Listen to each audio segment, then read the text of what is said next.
What is religion means to humanity?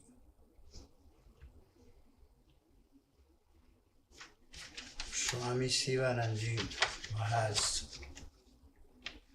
True religion is the religion that appeals to everyone, that should be practiced by everyone, that is common to all, universal, and that leads every individual to the same goal. A set of rituals or a bundle of dogmas cannot represent religion. What is most important is the practice of a religion that has a high morality and ethical perfection as its basis, and selflessness and cosmic love at its manifestations. This religion does not wait for anyone's sanction. It does not need a special textbook and a special classes in which to study. Its abode is the heart. The field in which it manifests itself is the world, which is also the school for the practice of this religion. No shepherd of human activity should be without the basis, support and inspiration of the functional dimensional religion. It is one's foremost duty to enshrine this religion of love and service in one's heart and practice this in one's daily life. God is another name for perfection, freedom, independence, and immortality. If one understands this, it will be seen that there would be no room for any discussion or discord.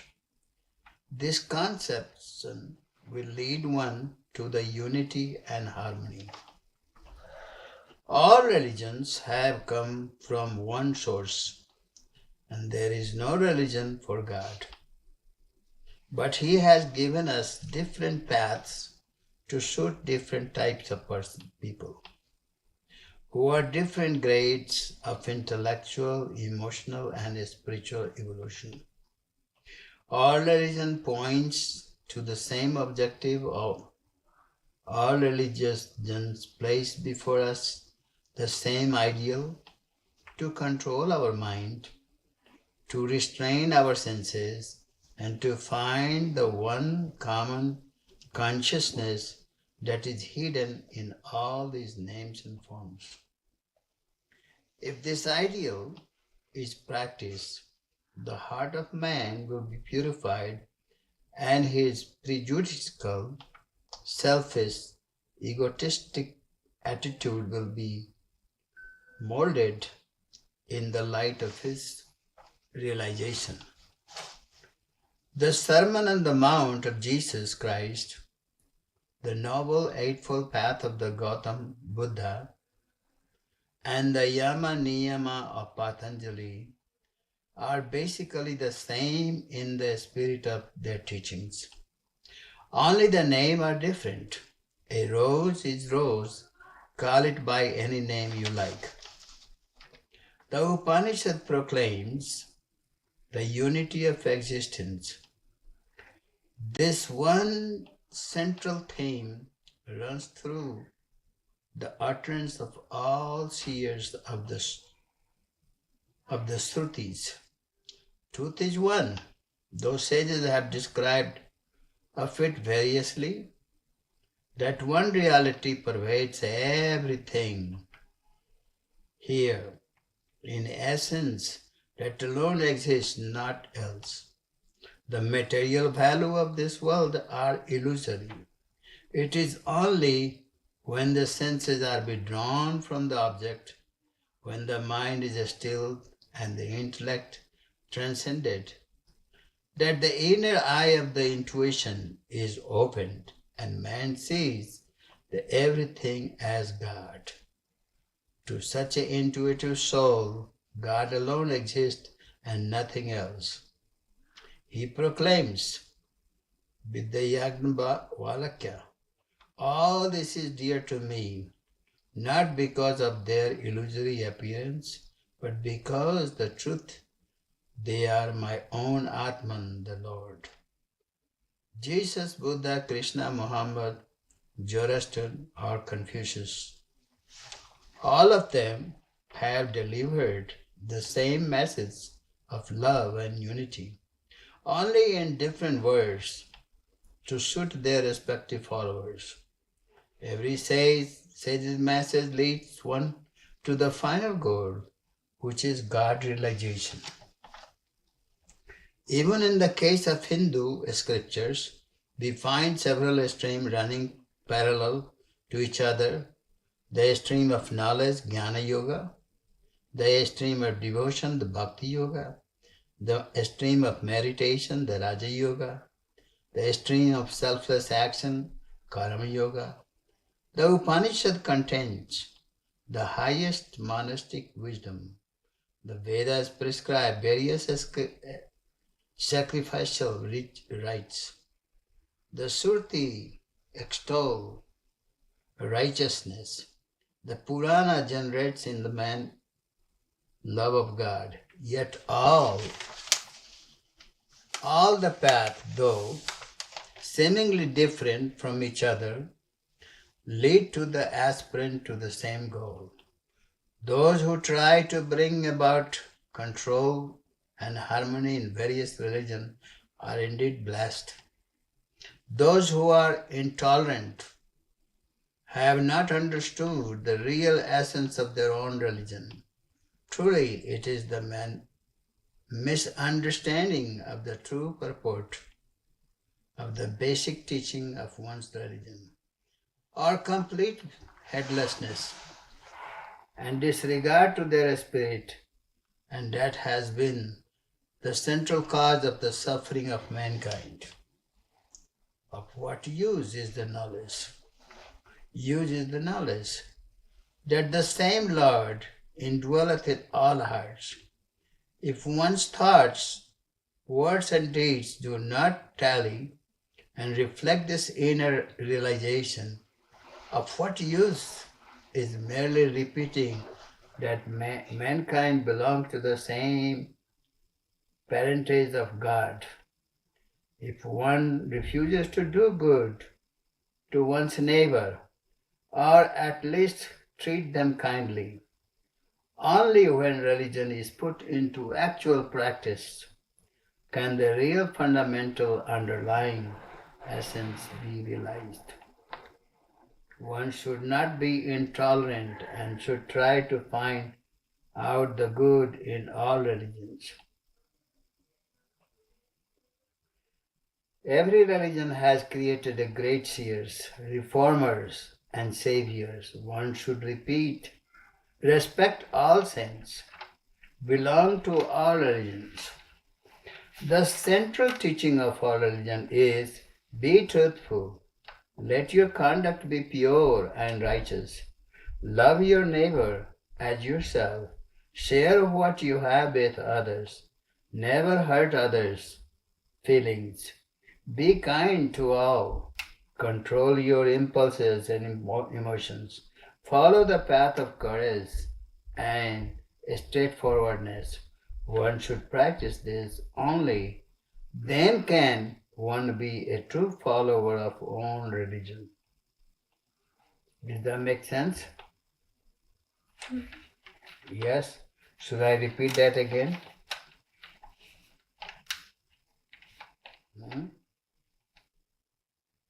No answer? Only when religion is put into actual practice.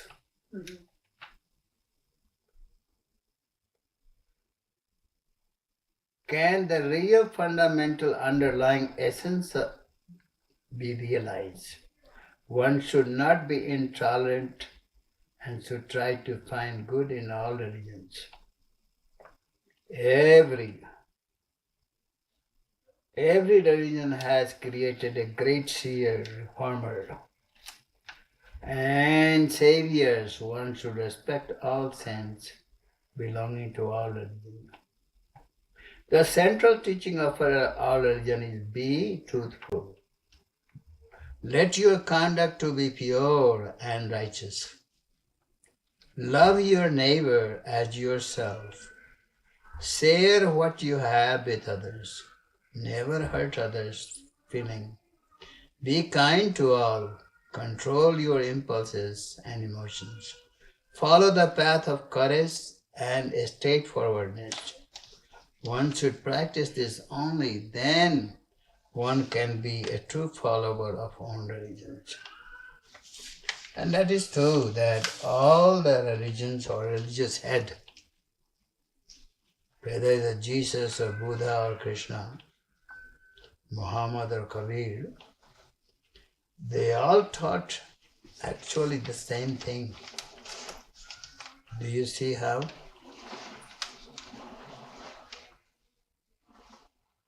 The question is, how these things comes automatically in you? How this thing happens? This is a true sign of religion. If you are practicing religion, Vivekananda defined the religion.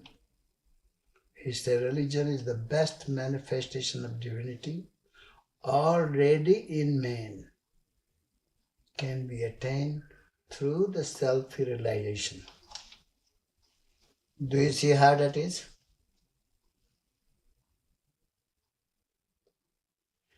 In other words, you don't have to go and read the book to find what religion is. That divinity, that God consciousness or Christ consciousness resides already within. How Jesus became Christ? Because he went attained the higher consciousness. He attained the God consciousness, right? And once he not only attained, become one with it, then he became Christ. Same with Siddhartha, became Buddha. So, truly, these things automatically happens in you. Your mind becomes so pure. When you find the inner satisfaction, inner contentment, inner peace, inner joy, then all other things automatically happens, manifest in you, right? And you become very religious, very righteous, very pure, very kind, very generous, very loving. See, do you understand that? Mm-hmm. It automatically happens. It transforms your whole attitude, transforms your whole being, transforms your whole personalities. Even if you try to do wrong, you cannot do it. If you try to be evil, you cannot be evil. Is that making sense? So that is a natural state. So it is very antithesis of the spirit of true religion to look into defects of others, people, religion with a vilifying attitude. That happens quite a bit, isn't it? Mm-hmm. Do you think that's a good thing? No. Huh? If you don't follow my religion, And what religion they follow is a belief, which is called the blind faith. Does that make sense? Yes. Huh? That called blind faith. And they are very rigorous about it.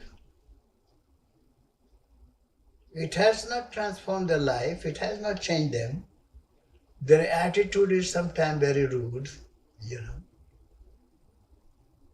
So do you think they practice religion?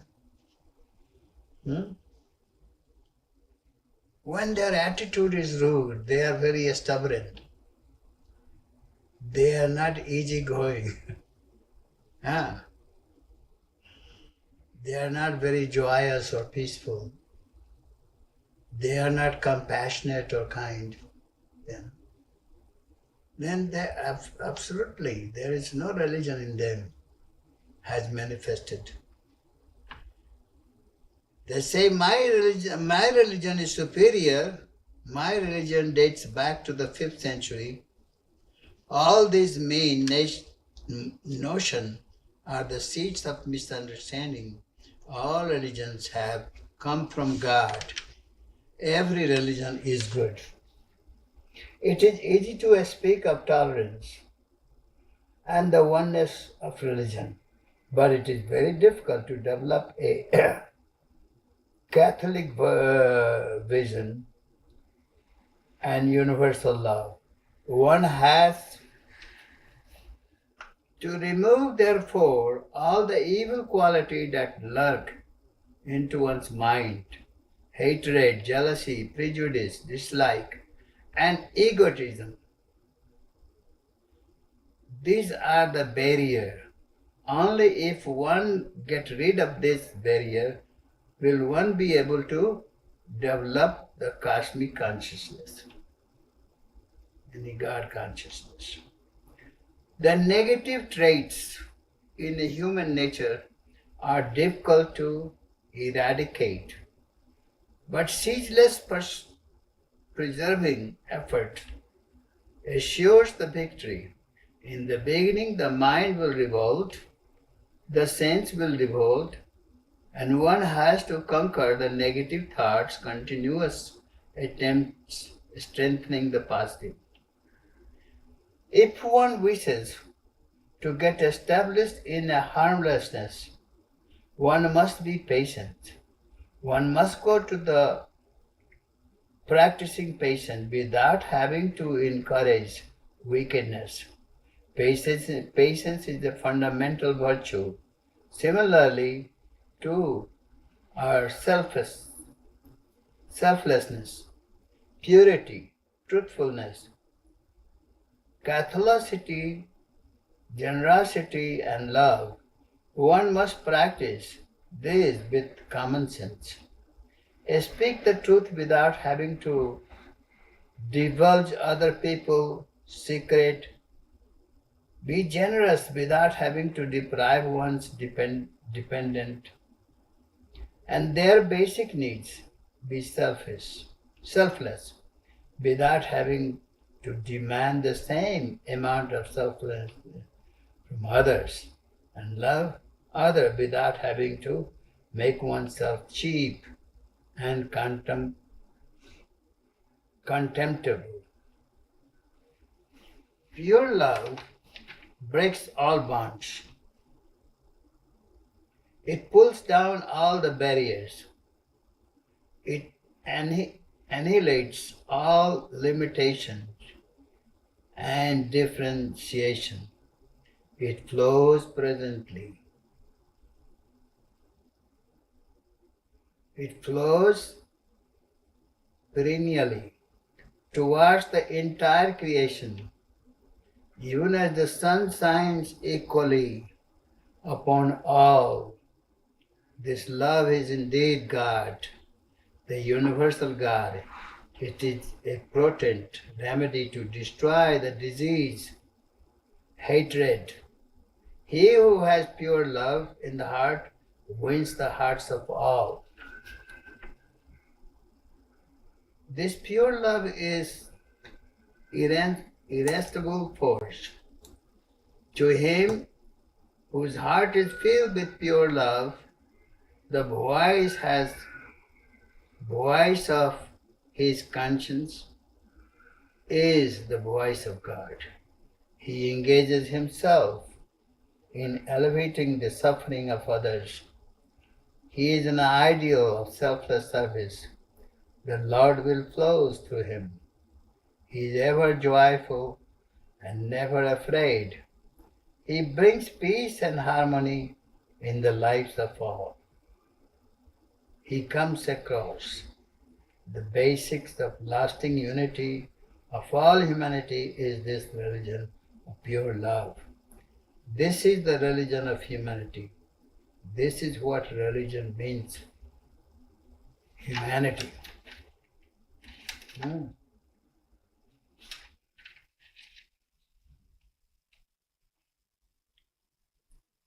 So you see how the religion works? The true religion? True religion is universal, like he explained so nicely. It doesn't, because there is only one God. You can call it by any names. You can call God, or you can call Allah, you can call Ishwar, you can call Bhagwan. And to realizing, to connecting, to becoming one with that. And when you truly become one with that, when your consciousness absorb into that supreme vibration, supreme consciousness, when it becomes a tune, not, just like when you meditate, and you will notice before meditation what you are, and after meditation what you are. And if you really observe your thoughts, observe your feelings, observe your mind before it was racing or senses driving you here and there, thoughts taking you here and there. All those things was happening. But all in a sudden, all those things are completely settled down. Just like when you take the water of the pond, and you mix it really, really hard, what will happen? All the dirt and the soil started to, the water become dirty, and so dirty that you don't want to even be there. But once that water settles down, then the water becomes very clean. Same thing. Our mind has been where it has been before. And so many times is constantly disillusioned and become filthy. It becomes so much anger, so much fear, so much frustration, so much anxieties, so many, even some evil thoughts. And all those things have started to go on and on and on. This is why for some people it takes years to settle down all those, because you were carrying on for so long from one life to another life, and it's all stored in some consciousness. And so that's why I even find that even a little child sometimes acts very differently. And you say, wow, where did this child learn this from? You know, it was not like this before. Why is it happening?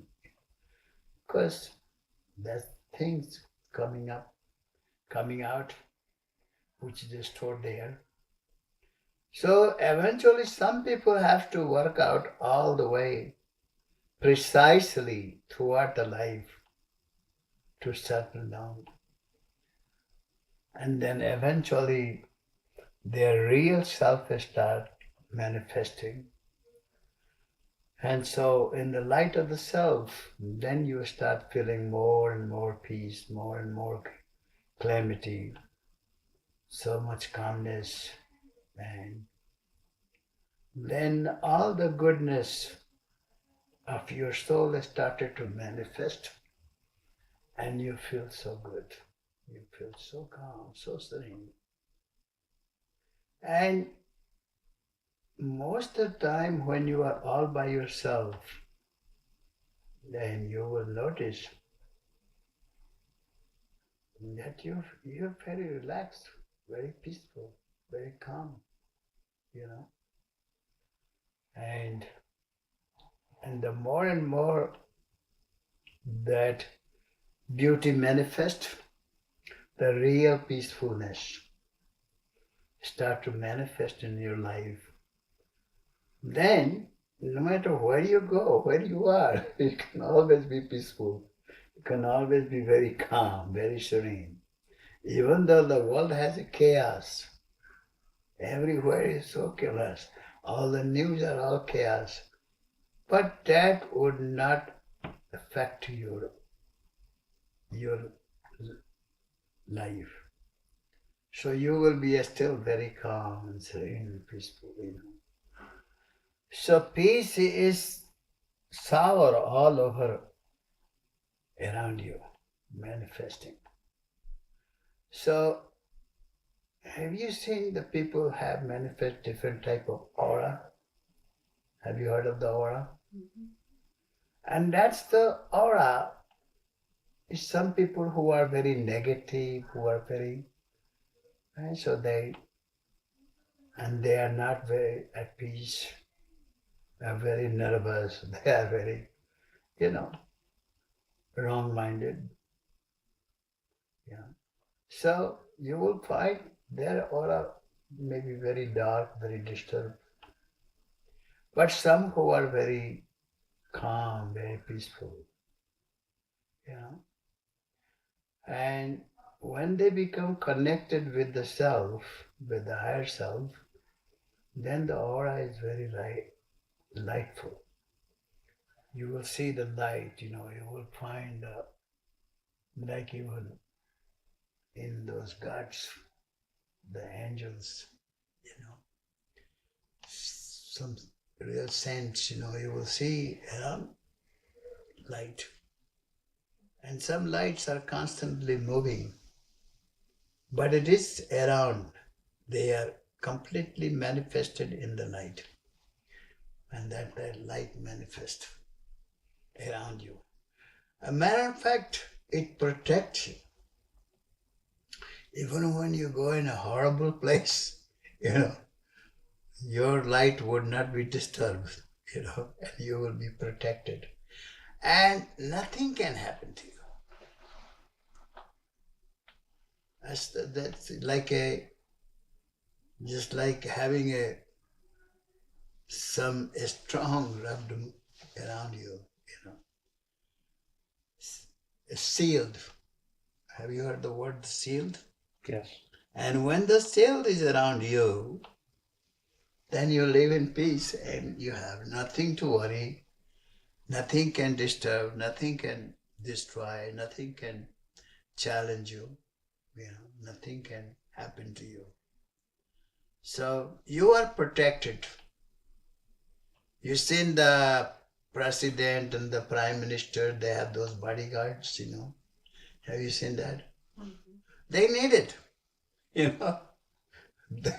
They need it because they are politicians, You remember Buddha didn't need any bodyguard. Jesus Christ did not need any bodyguard. That makes sense? Yes?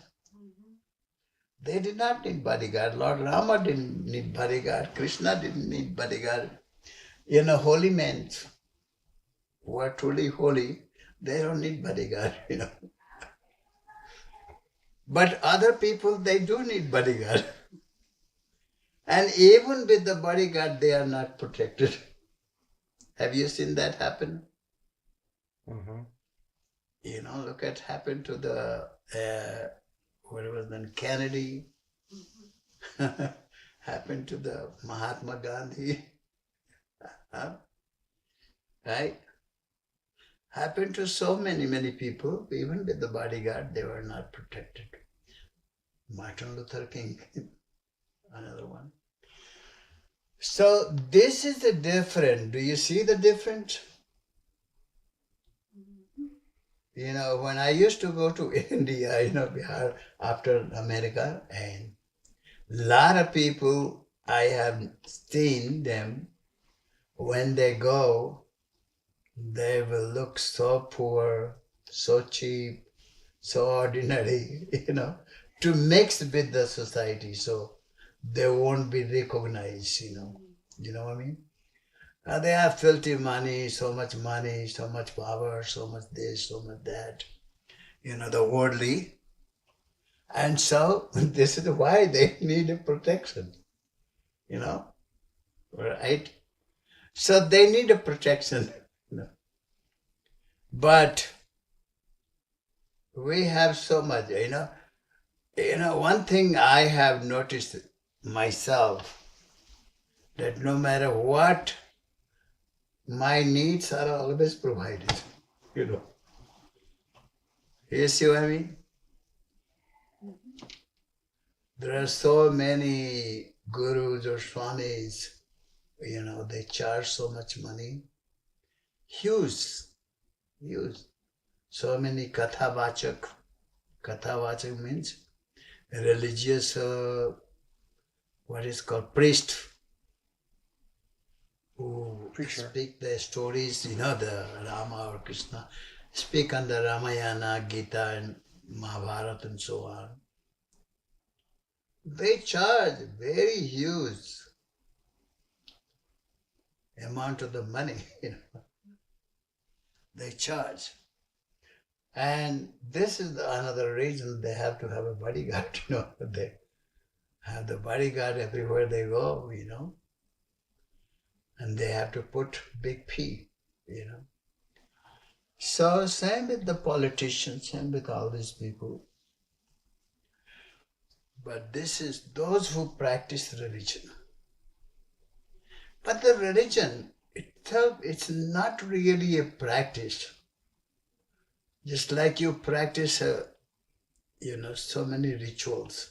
That is a practice.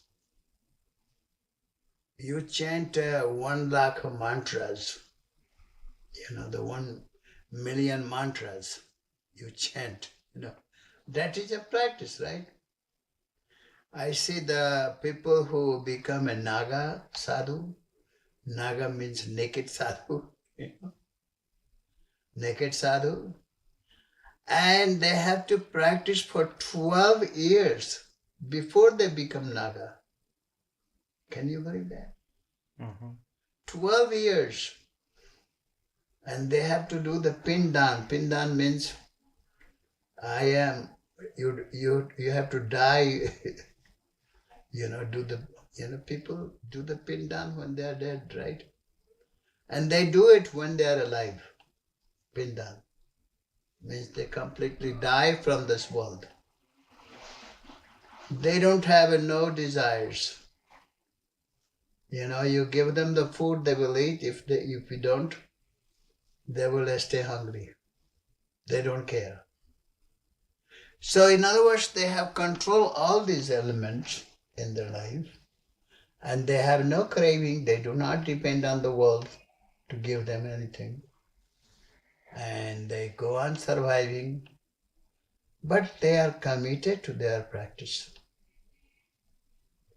And when they, just like right now, after 140 years, that this came, what you call Kumbh fair, when they bath in the Ganges, Triveni, and then they rub the ashes. Doesn't matter cold or hot. They don't wear a blanket. They sleep on the ground, on the floor. They don't have a bed. Can you believe that? Yes, there are thousands of them, thousands.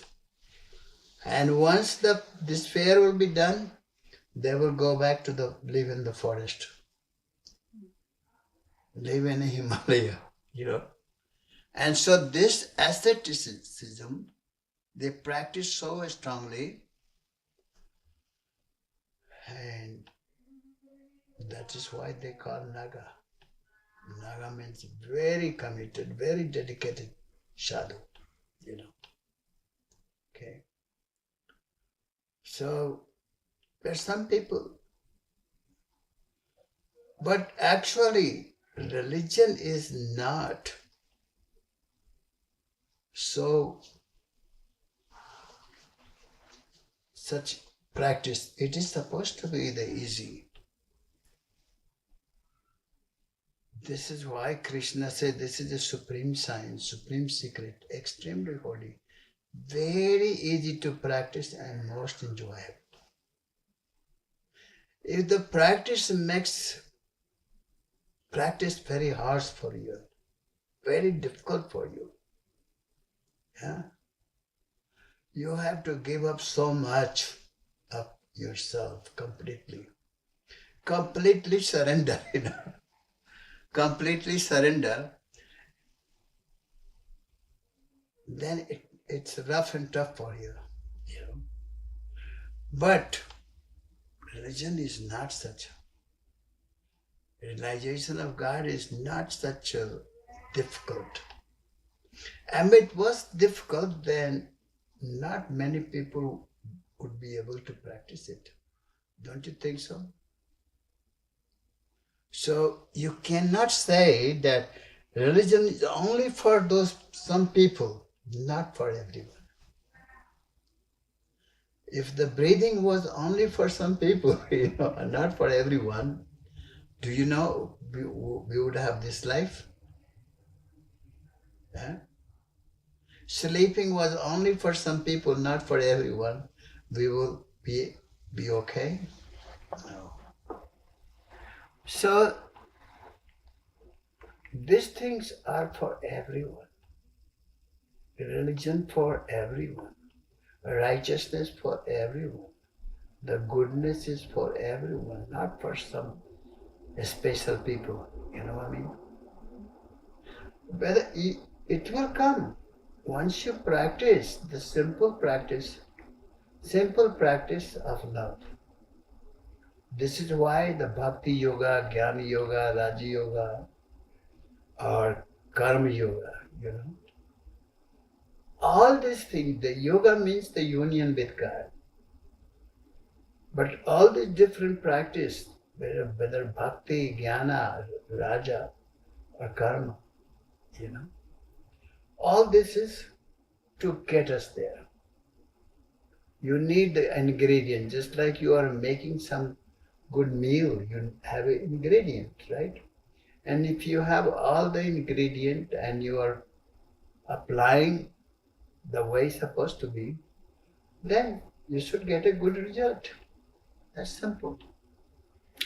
So similarly in the sadhana, in the religious practice, most people have misunderstood the religious practice. Misunderstood. They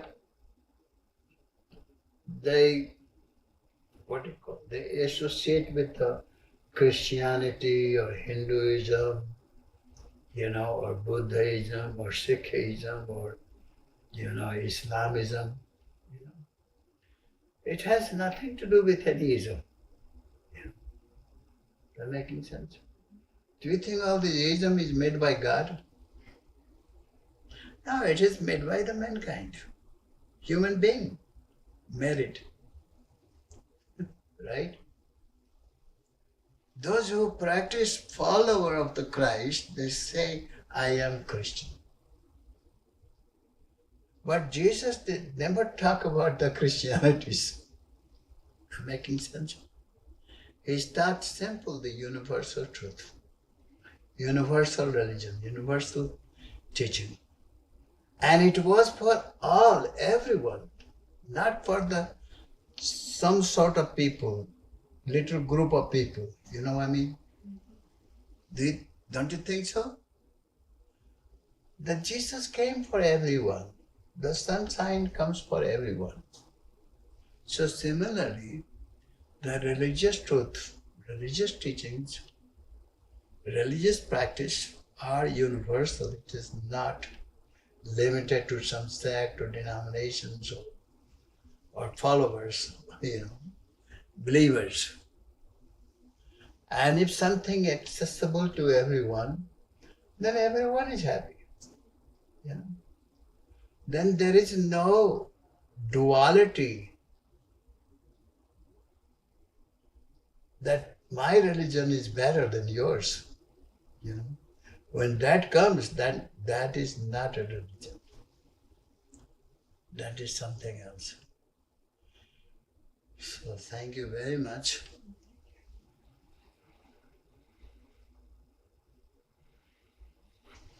Let's have a prayer.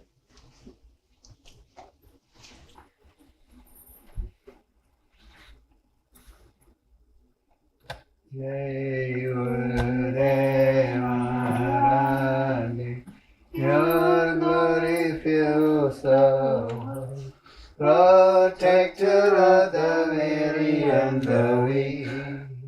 You bring the dead of attachment, you bring the blind to detachment, save us from the ocean deep. Jai Dev, Jai Sadgurudev.